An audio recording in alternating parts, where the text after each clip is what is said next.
Greta की दुनिया। बर्फ की चादर में लिपटी ओस्लो की सड़कों पर सुबह का सन्नाटा पसरा हुआ था। चारों तरफ एक सर्द शांति थी। तभी एक पुरानी लकड़ी की इमारत का दरवाजा खुला और बाहर आई एक बुजुर्ग महिला, हाथ में बाल्टी, झाड़ू और एक छोटा सफाई का बैग। उसका नाम था ग्रेटा एंडरसन। उम्र 72 साल। सफेद बाल, थकी हुई आंखें, लेकिन चाल में आत्मविश्वास और चेहरे पर संतोष। उसका पहला काम सुबह 6:30 पर एक ऑफिस बिल्डिंग में था।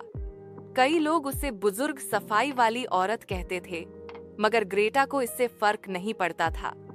वह जानती थी यह काम उसकी पहचान नहीं, बल्कि उसकी स्वतंत्रता का जरिया था।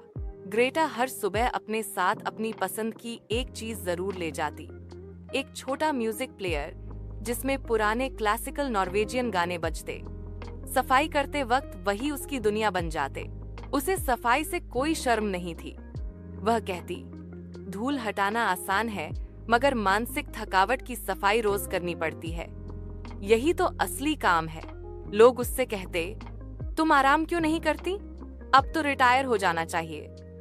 वह मुस्कुराकर जवाब देती, आराम जब चाहूंगी तब करूंगी। अभी तो मैं अपनी जिंदगी साफ कर रही हूँ, बाहर भी और अंदर भी। ग्रेटा का अतीत सीधा, सादा मगर भावनात्मक था। वह नॉर्वे के एक मध्यम वर्गीय परिवार में पली बढ़ी। बचपन में किताबों से प्रेम था, लेकिन हालात ने कॉलेज की पढ़ाई अधूरी छोड़वा दी। बाद में उसकी शादी हुई। उसके पति अर्नोल्ड टैक्सी ड्राइवर थे। अच्छे, सरल इंसान। शादी के कुछ साल अच्छे गुजरे। एक बेटा हुआ, एरिक।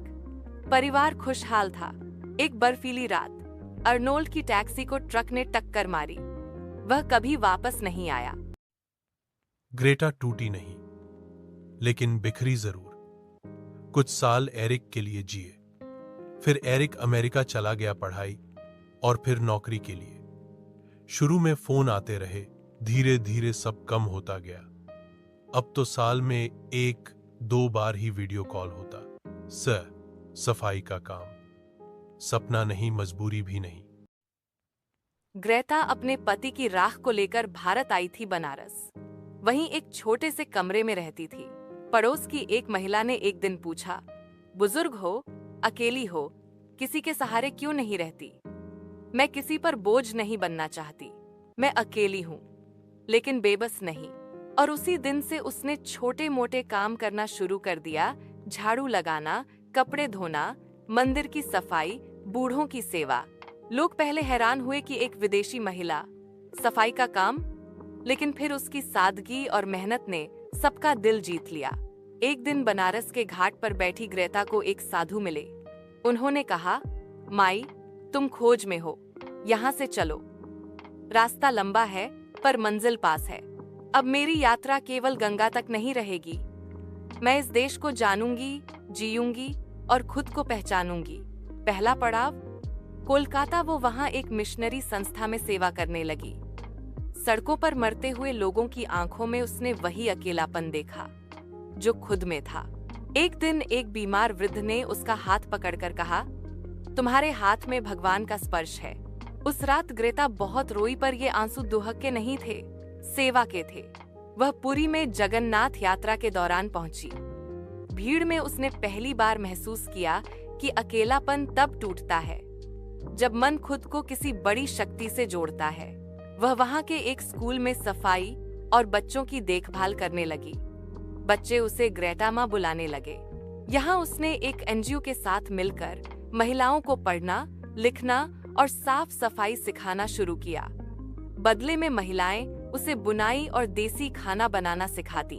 अब ग्रेटा धीरे धीरे भारत का हिस्सा बनती जा रही थी। रंग, भाषा अलग थी, पर भावनाएं अपनी सी लगने लगी थीं। 1 साल की देश यात्रा में ग्रेटा अब उत्तर भारत से दक्षिण, पूरब से पश्चिम तक घूम चुकी थी। हर राज्य में उसने सिर्फ एक ही काम किया, सेवा। जहां भी गई वहां सफाई की, खाना परोसा, किसी की चप्पल सीधी की, किसी के आंसू पोंछे। उसकी यात्रा कोई पर्यटक की नहीं थी, वह आत्मा की तीर्थयात्री बन चुकी थी। 2 साल बाद वह वापस बनारस लौटी, मगर इस बार अकेली नहीं, अनुभवों की पूंजी और आत्मशक्ति लेकर अब उसने एक छोटा आश्रय खोला, ग्रेटा दुनिया, बोझ नहीं, जीवन हूं नाम से। यह आश्रय उन औरतों के लिए था जो विधवा थीं, छोड़ दी गई थीं या बस थक चुकी थीं। वहां वो उन्हें आत्मनिर्भर बनाना सिखाती, झाड़ू लगाना, खाना बनाना, योग, प्रार्थना और सबसे बड़ी बात खुद को अपनाना। एक शाम एक युवती आई और बोली, मुझे जीने की इच्छा नहीं बची माँ। ग्रेटा ने उसका हाथ थामा और जवाब दिया, मैंने भी चाहा था मर जाना, पर जब मैंने खुद को बोझ नहीं, जिम्मेदारी माना, तभी जीवन का असली अर्थ समझ आया। चलो, अब तुम भी चलो अपने भीतर की यात्रा पर। ग्रेटा जैसी औरतें बताती हैं कि जिंदगी में सहारे की नहीं, इरादे की जरूरत होती है। जब हम खुद को बोझ नहीं, जीवन का वरदान मानने लगते हैं, तब रास्ते खुद बनते हैं, मंजिलें झुक जाती हैं।